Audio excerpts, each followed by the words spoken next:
Imran Khan chief justice Pakistan سے اظہار یکجہتی کے لیے سڑکوں پر آ گئے۔ تحریک انصاف کی ریلی زمان پاک سے روانہ ہوئی۔ Chairman P T I Imran Khan نے ریلی کی قیادت کرتے ہوئے خصوصی پیغام میں کہا کہ آج 1 گھنٹے کے لیے آپ نے ہر صورت میں باہر نکلنا ہے۔ اگر اس ملک کا آئین ٹوٹ گیا تو ملک ٹوٹ جائے گا۔ اگر انہوں نے سپریم کورٹ کا فیصلہ نہ مانا تو آئین ختم ہو جائے گا۔ اگر ایسا ہوا تو اس ملک کا اور آپ کے بچوں کا کوئی مستقبل نہیں۔ اسلام آباد، راولپنڈی اور پشاور سمیت مختلف شہروں میں پی ٹی آئی کی جانب سے ریلیوں کا انعقاد۔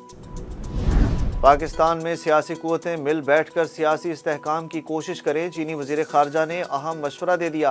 اسلام آباد میں چوتھے پاک چین اسٹریٹجک مذاکرات ہوئے۔ بلاول بھٹو کے ساتھ مشترکہ پریس کانفرنس کرتے ہوئے چینی وزیر خارجہ چین گونگ نے کہا کہ افغانستان کی پاکستان کے ساتھ طویل سرحد ہے، ہمسائے کہیں اور نہیں جا سکتے۔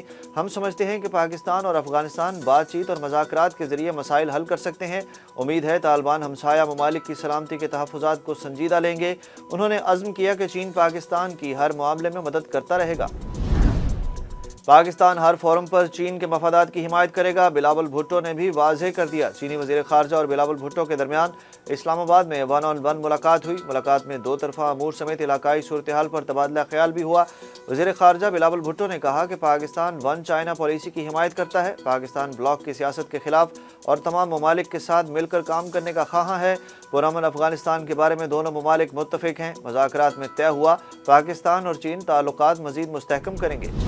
چارلس ہوئم نے برطانیہ کا تخت و تاج سنبھال لیا۔ برطانیہ کے بادشاہ چارلس کو 360 سال پرانا تاریخی کنگ ایڈورڈ تاج پہنایا گیا۔ بادشاہ چارلس کی حلف برداری میں آرچ بشپ آف کینٹربری نے حلف لیا، جس کے بعد بادشاہ چارلس نے حلف نامے پر دستخط کر دیے۔ شاہ چارلس کنگ ایڈورڈ تاج پہننے والے 7ویں سربراہ ہیں۔ کنگ چارلس ہوئم برطانیہ کے 40ویں بادشاہ بن گئے۔ برطانوی وزیراعظم رشی سونک نے استقبالیہ پیش کیا۔ وزیراعظم شہباز شریف، شاہی خاندان سمیت 2200 سے زائد افراد مہمان شریک ہوئے۔ شاہ محمود قریشی بھی وزیر خارجہ بلاول بھٹو زرداری کے حق میں بول پڑے۔ کہتے ہیں بھارت نے میزبانی کے آداب کا بھی لحاظ نہیں رکھا۔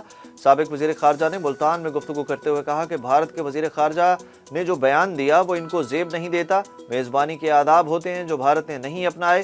میرے بلاول بھٹو سے لاکھ اختلافات ہوں مگر ہمارے وزیر خارجہ نے اچھا پیغام دیا۔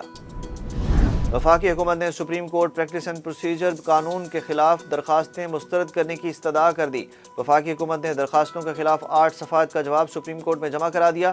وفاقی حکومت کے جواب میں کہا گیا کہ قانون کے خلاف درخواستیں انصاف کے عمل میں رکاوٹ ڈالنے کی کوشش ہے۔ درخواست گزاروں کی قانون کو چیلنج کرنے میں نیت صاف نہیں۔ پارلیمنٹ کے قانون سازی کے اختیار پر کوئی قدغن نہیں۔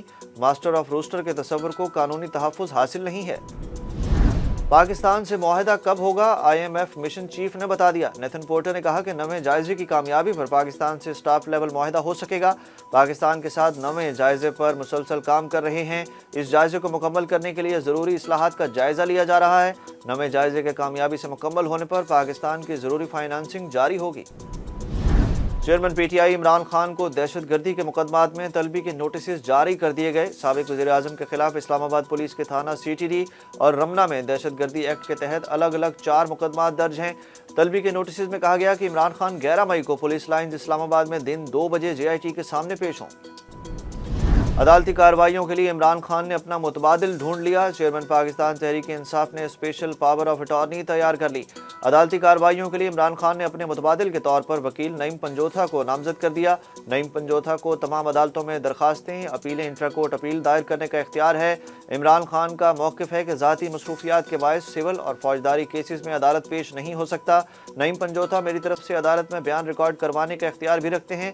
دوسری جانب لاہور ہائی کورٹ میں عمران خان کی 121 مقدمات میں کارروائی روکنے کی درخواست سماعت کے لیے مقرر کر دی گئی۔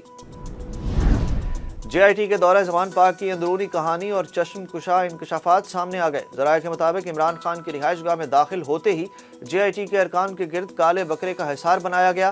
کالے بکرے کا چکر مکمل کرانے کے بعد JIT کو مزید رسائی دی گئی۔ عمران خان JIT ارکان کے سامنے سیاسی مخالفین کو تنقید کا نشانہ بناتے رہے۔ JIT ارکان نے مقدمات کی تفتیش اور سوالات پر استفسار کیا اور عمران خان سے 40 منٹ تک پوچھ گچھ کی۔ عمران خان سے کارکن ذلہ شاہ کی ہلاکت کے بارے میں سوال کیا گیا، جس پر عمران خان نے کہا کہ یاسمین راشد نے گاڑی اور مالک کے بارے میں بتایا۔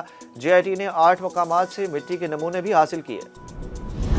پاکستان نے تاریخ میں پہلی مرتبہ حج کوٹا سعودی عرب کو واپس کر دیا۔ وزارت مذہبی امور کے ذرائع کے مطابق سرکاری اسکیم کا 8,000 عازمین کے لیے ملنے والا حج کوٹا سعودی عرب کو واپس کیا گیا۔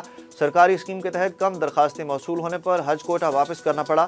ذرائع کا کہنا ہے کہ حج کوٹا واپس نہ کیا جاتا تو رہائش گاہوں کے کرائے اور دیگر اخراجات کی مد میں $24 ملین اضافی ادا کرنا پڑتے۔ اور قومی ٹیم کو نمبر 1 بنوانے پر بابر اعظم کو صلہ مل گیا۔ بابر اعظم کو ورلڈ کپ میں کپتان بنانے کا فیصلہ۔